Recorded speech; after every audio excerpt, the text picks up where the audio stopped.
Hi friends, இன்றைக்கி நம்ம ரொம்ப டேஸ்டியான ரோஸ் மில்க் கேக் எப்படி பண்ணலான்னு பார்க்கலாமா? நல்ல மவுத் மெல்ட்டிங் கேக்காக இருக்கும், ரொம்ப எம்மியாக இருக்கும். ஸோ கண்டிப்பாக நீங்கள் வீட்டில் ட்ரை பண்ணி பார்க்கலாம்.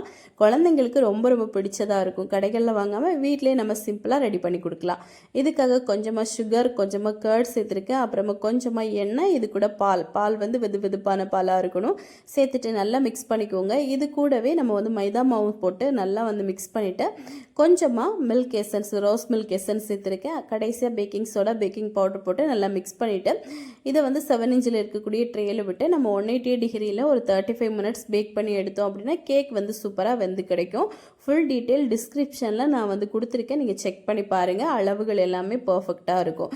இப்போது இன்னொரு பவுலில் கொஞ்சமாக பால், கொஞ்சமாக ஃப்ரெஷ் க்ரீம், இது கூட சுகர், அப்புறமா கொஞ்சமாக எசன்ஸ் போட்டு நம்ம மிக்ஸ் பண்ணி ஃப்ரிட்ஜில் வச்சிடணும். அப்புறமா இன்னொரு பவுல் எடுத்துகிட்டு கொஞ்சமாக விப்பிங் க்ரீம், இது கூட பவுடர் சுகரும் போட்டு இதை நல்லா பீட் பண்ணி எடுங்க. இந்த அளவுக்கு நல்லா பீட் ஆகி கிடைக்கணும். இப்போ வந்து நம்ம ட்ரேயில் ரெடி பண்ண அந்த கேக் வந்து சூப்பராக வெந்துருச்சு. அதில் கொஞ்சமாக இந்த மாதிரி ஹோல்ஸ் போட்டுட்டு ரெடி பண்ண பாலையும் கொஞ்சமாக இந்த மாதிரி விட்டுடலாம். நல்லா வந்து இது ஊறி கிடைக்கும்.